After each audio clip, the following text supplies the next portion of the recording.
Suma teológica. Parte segundo. Segundos AE. Cuestión 165. La tentación de los primeros padres. Corresponde ahora tratar de la tentación de los primeros padres. Sobre ello se plantean dos problemas. ¿Fue conveniente que el hombre fuera tentado por el diablo? ¿Cuál fue el modo y orden de dicha tentación? Artículo 1. ¿Fue conveniente que el hombre fuera tentado por el diablo? Lat. Objeciones por las que parece que no fue conveniente que el hombre fuera tentado por el diablo. 1. La misma pena final se aplica al pecado de los ángeles y del hombre, según se dice en Mt 25:4.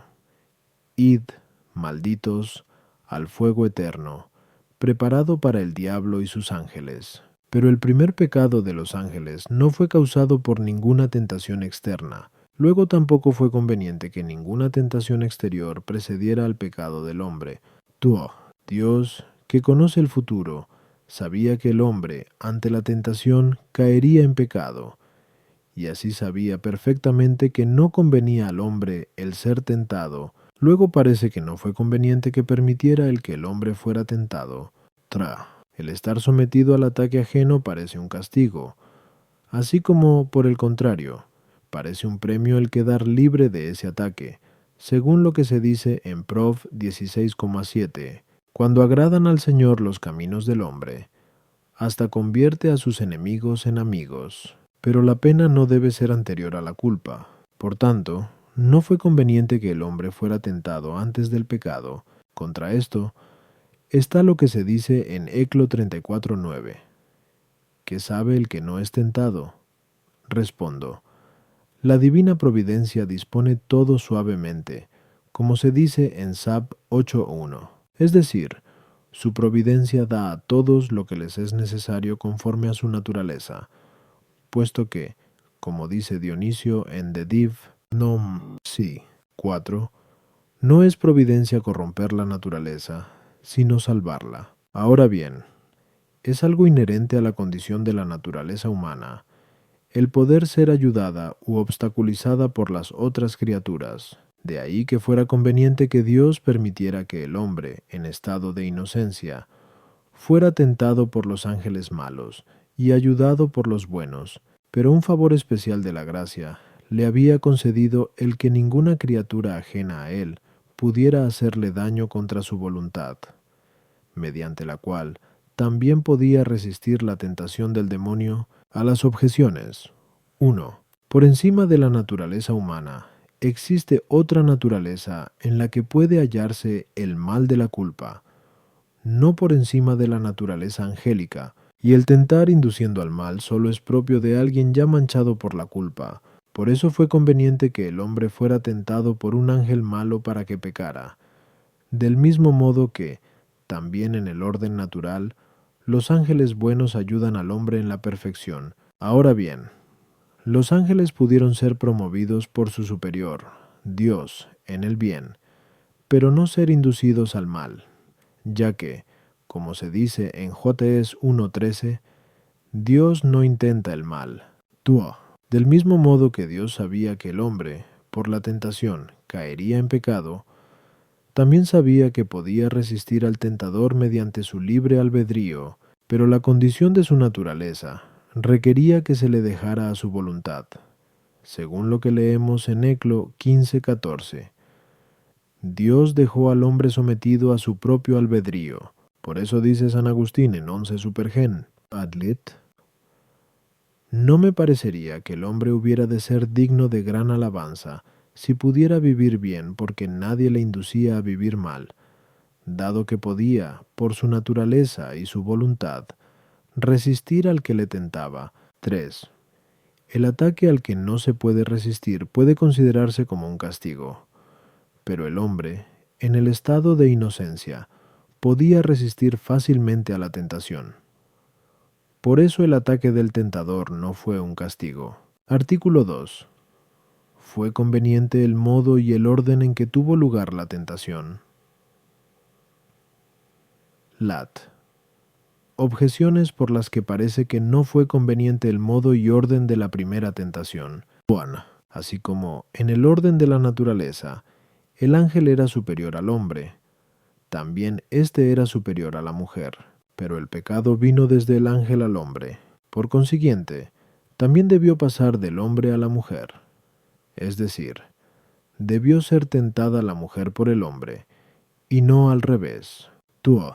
La tentación de los primeros padres fue una sugestión, pero el diablo puede sugerir al hombre sin necesidad de recurrir a una criatura sensible externa, dado pues que los primeros padres estaban dotados de una mente espiritual y eran menos accesibles a lo sensible que a lo espiritual.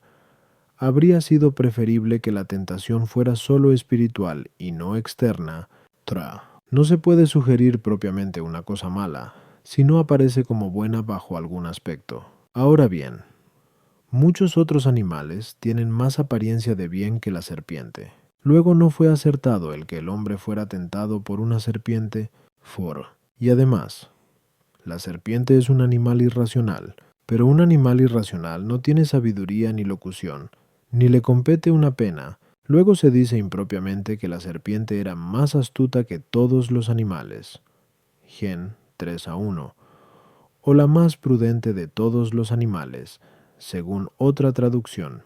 También es impropio que hablara a la mujer y que fuera castigada. Contra esto está el hecho de que lo primero en cualquier género debe ser proporcionado a aquellos que lo siguen en ese mismo género, pero en todo pecado se encuentra un orden de primera tentación, en cuanto que el deseo de pecado aparece antes en la sensualidad, representada por la serpiente, el deleite de la razón inferior, representada por la mujer, y el consentimiento en el pecado en la razón superior, representada por el hombre, como dice San Agustín en Doce de Trin. Respondo.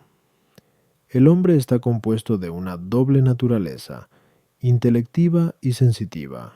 Por eso el diablo le incitó al pecado de dos modos. Primeramente contra el entendimiento, prometiendo la semejanza con Dios mediante la adquisición de la ciencia, cosa que el hombre desea. En segundo lugar, contra los sentidos, y así hizo uso de las cosas más afines al hombre, en parte, en la misma especie, tentando al hombre por medio de la mujer, en parte, en el mismo género, tentando a la mujer por medio de la serpiente, y en parte, por el género próximo, proponiendo la manzana del árbol prohibido para que la comieran.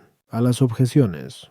1. En el acto de la tentación, el diablo actuaba como agente principal, pero la mujer figuraba como instrumento de tentación para hacer caer al hombre. Puesto que ella era más débil que el varón, podía ser seducida más fácilmente y, por su unión al varón, era el mejor instrumento para hacerle caer, pero no son iguales el agente principal y el instrumento.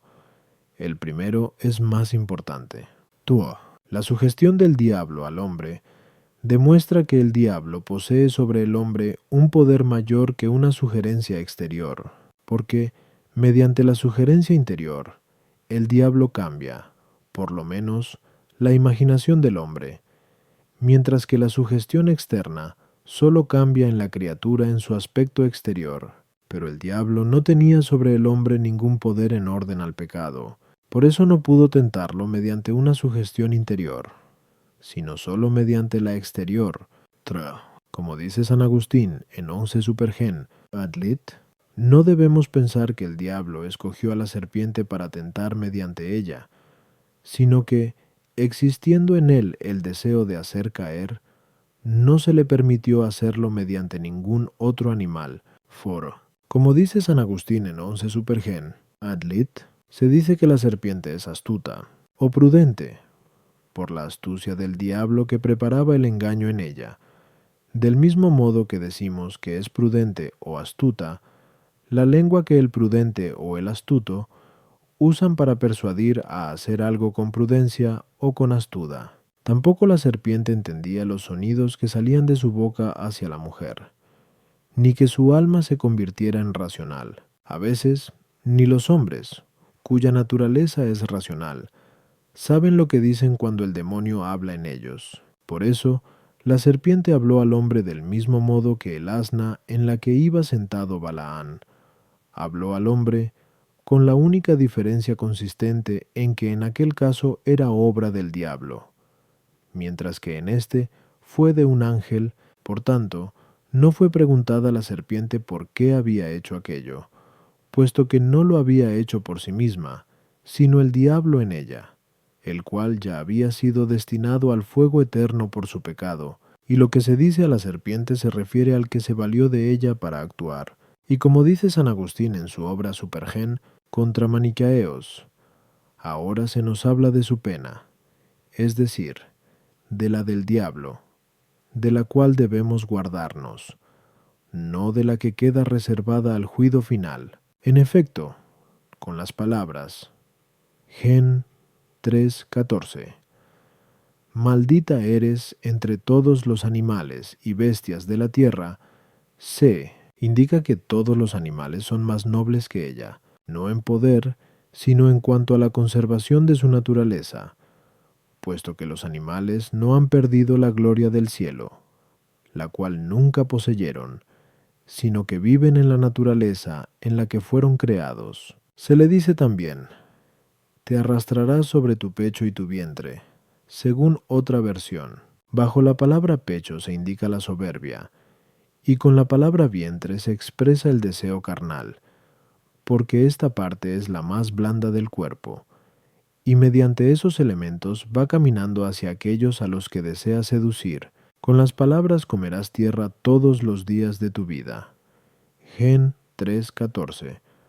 Pueden significarse dos cosas, o los pecadores engañados por los placeres que ella presenta, o la curiosidad, pues quien come tierra penetra en lugares profundos y tenebrosos. Al decir que pondrá enemistades entre ella y la mujer, da a entender que no podemos ser tratados por el diablo, sino mediante aquella parte animal de la que es símbolo la mujer. La obra del diablo es la sugestión perversa, la de la mujer, el fruto de las buenas obras que resisten a tal sugestión. Por eso la serpiente observa la planta de la mujer, a fin de que, cuando obre ilícitamente, el deleite se apodere de ella. Y la mujer espía, también, la cabeza del animal, para rechazar todo conato de sugestión maligna,